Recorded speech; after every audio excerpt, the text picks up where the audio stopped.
Throughout history, nations have risen or fallen based on their ability to move goods. The Romans built roads. The British dominated the seas. And in today's economy, trade flows through a small number of colossal ports that act as lifelines of global commerce. At the top of this list stands Rotterdam in the Netherlands, Europe's largest port and one of the busiest on Earth. It's not just a gateway to the continent, it's the central hub through which food, energy, minerals, and digital infrastructure pass before reaching 450 million consumers across the European Union. Welcome to GEOCAPITALIST, where we decode global wealth, one power shift at a time.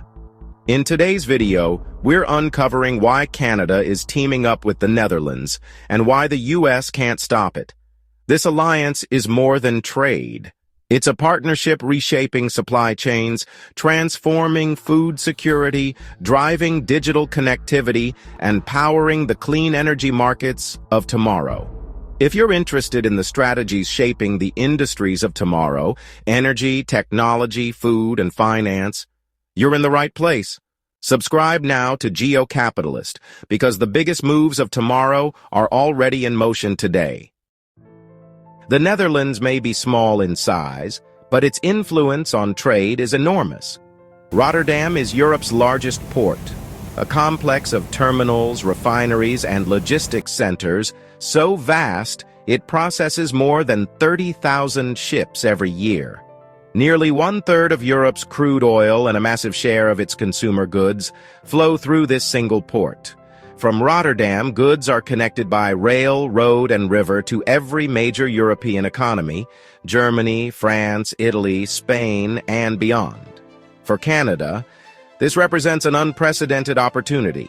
By securing direct links with Rotterdam, Canadian exports, from liquefied natural gas to wheat to cobalt, can flow seamlessly into European supply chains.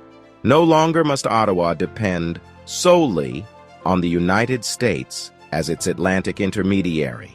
Instead, it gains the ability to deliver resources straight to the heart of Europe.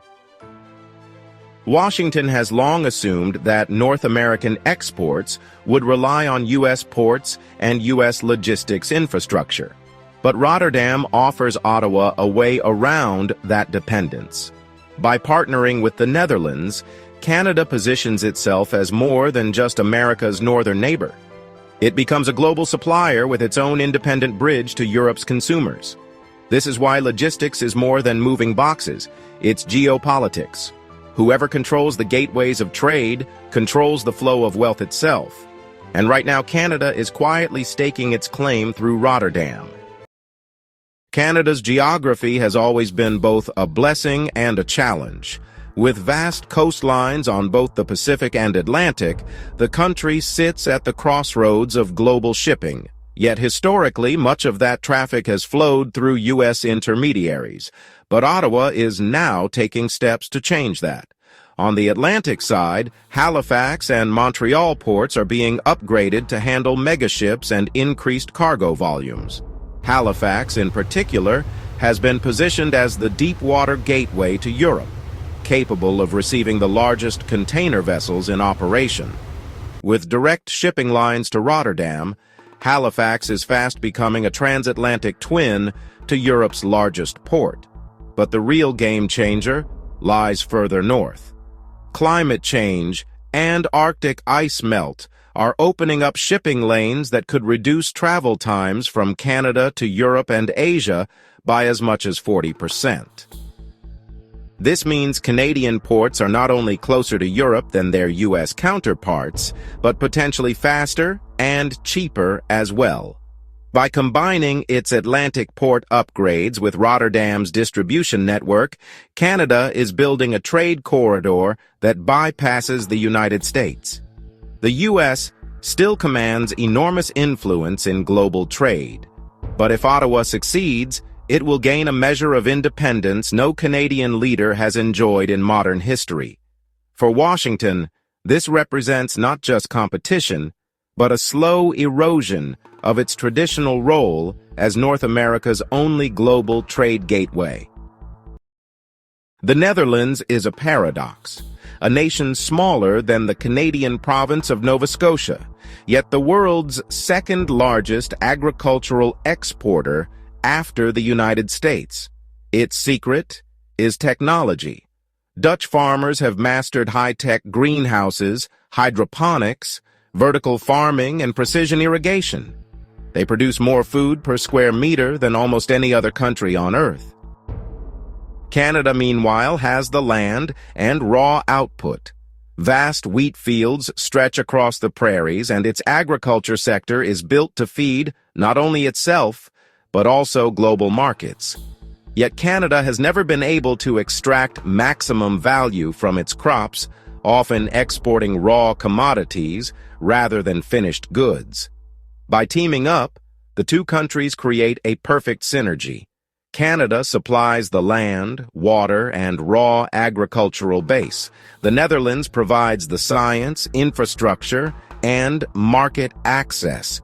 Together, they can ensure food security in a world increasingly threatened by climate change, drought, and political instability. This partnership doesn't just reduce dependence on U.S. agribusiness giants like Cargill and Archer Daniels Midland, it creates an alternative model where Canada and the Netherlands supply Europe with both the raw inputs and the finished high-tech agricultural solutions. And in an era when food security is becoming as strategic as oil and minerals, this alliance could carry just as much weight in shaping the global balance of power. This partnership doesn't just reduce dependence on U.S. agribusiness giants like Cargill and Archer Daniels Midland. It creates an alternative model where Canada and the Netherlands supply Europe with both the raw inputs and the finished high-tech agricultural solutions. If the 20th century was powered by oil, the 21st century will run on critical minerals and clean energy. Canada holds some of the largest untapped reserves of cobalt, nickel, graphite, and rare earth elements outside of China. These are the essential building blocks for electric vehicle, batteries, wind turbines, and the broader clean tech economy. The Netherlands may not have the mines, but it has something equally valuable: infrastructure. Rotterdam is rapidly transforming into Europe's largest hub for green hydrogen, a fuel that many governments see as critical to decarbonizing industry. The Netherlands is also positioning itself as the European Union's refining and distribution center for raw materials sourced abroad. The equation is simple. Canada digs, extracts, and ships. The Netherlands processes, refines, and distributes. Together, they can undercut China's dominance in critical minerals and reduce Europe's dependence on U.S. supply chains. For Washington, which has tried to position itself as the indispensable link in Western energy and mineral flows, this creates a serious challenge. The Canada-Netherlands corridor isn't just about today's energy needs. It's about tomorrow's power grid, tomorrow's cars, and tomorrow's digital economy. And the country that helps Europe secure those inputs will gain political leverage worth far more than the minerals themselves. Ottawa understands this. So does The Hague. And together, they are acting before Washington can adjust. Trade today isn't just about oil, minerals, or food. Increasingly, it's about data, the invisible flows of information that power finance, artificial intelligence, and global communications. And here again, the Netherlands is a giant. Amsterdam has become Europe's digital hub, home to some of the continent's largest data centers, undersea internet cables, and fintech companies. Every day, terabytes of information flow through Dutch servers, linking Europe with North America, Africa, and Asia. Whoever controls these digital choke points wields as much influence in the 21st century as those who controlled oil pipelines in the 20th. Canada, meanwhile, is positioning itself as a global leader in artificial intelligence, quantum computing, and advanced cybersecurity. Canadian researchers in Toronto, Montreal, and Vancouver are at the cutting edge of machine learning. By linking with the Netherlands, Canada gains a foothold in Europe's digital marketplace while providing raw innovation that Dutch infrastructure can scale globally. This partnership also stretches beneath the sea. Plans for new transatlantic fiber optic cables linking Canada and the Netherlands are being discussed as part of efforts to diversify away from U.S.-controlled data routes. If completed, these cables would carry not just emails and financial trades, but the lifeblood of the digital economy itself. Together, Canada and the Netherlands aren't just moving goods across the Atlantic, they're creating new highways for data, knowledge, and innovation. And in today's economy, that may be the most valuable trade of all. The Netherlands is not only a logistics powerhouse for trade, it's also the backbone of NATO's supply infrastructure in Europe. American, Canadian, and European forces alike depend on Dutch ports and airports to move equipment, fuel, and supplies across the continent.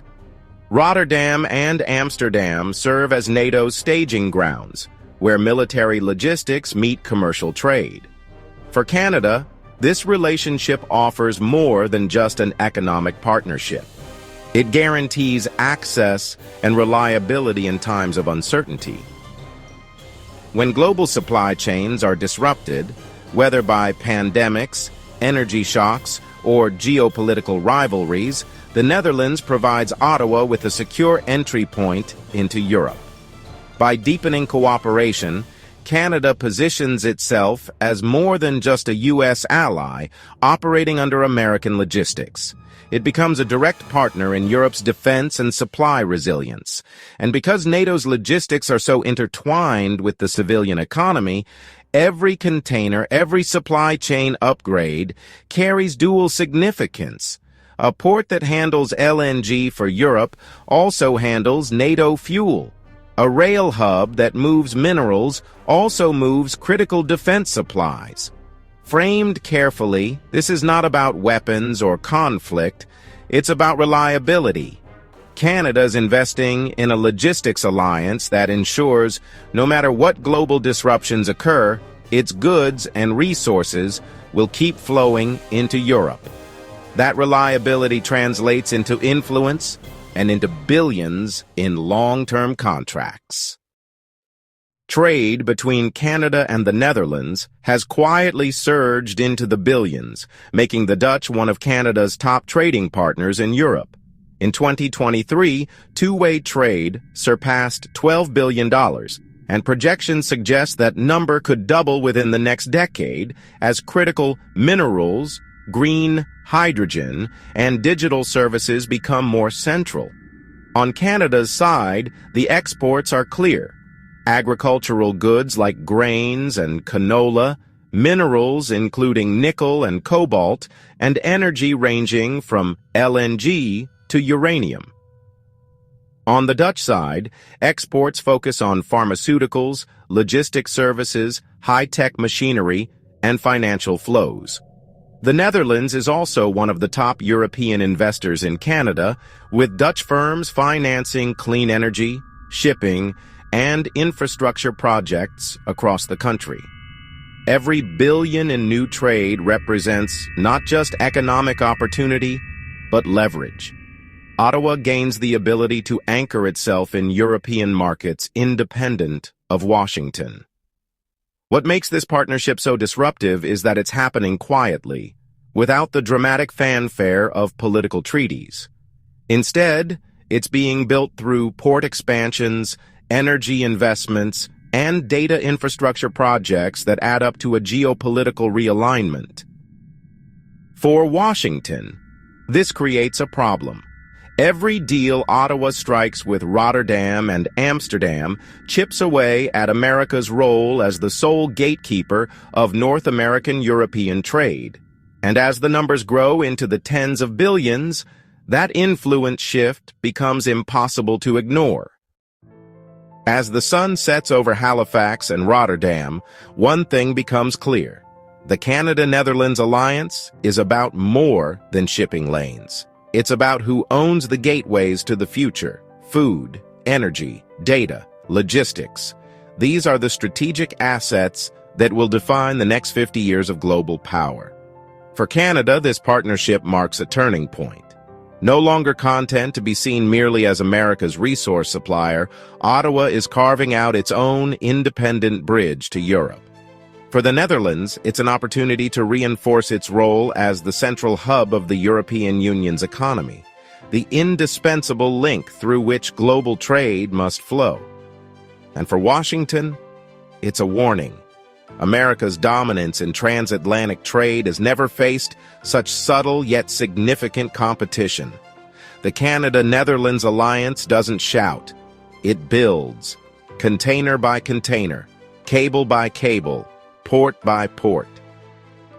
The question now is not whether this partnership will reshape global commerce. It already is. The real question is how far it will go, and whether the United States can adapt before it loses leverage over the arteries of trade it once controlled. This is the story of global wealth in motion, and it's only the beginning. If you found this breakdown valuable, watch our next video. It connects directly to what's unfolding. And don't forget to subscribe.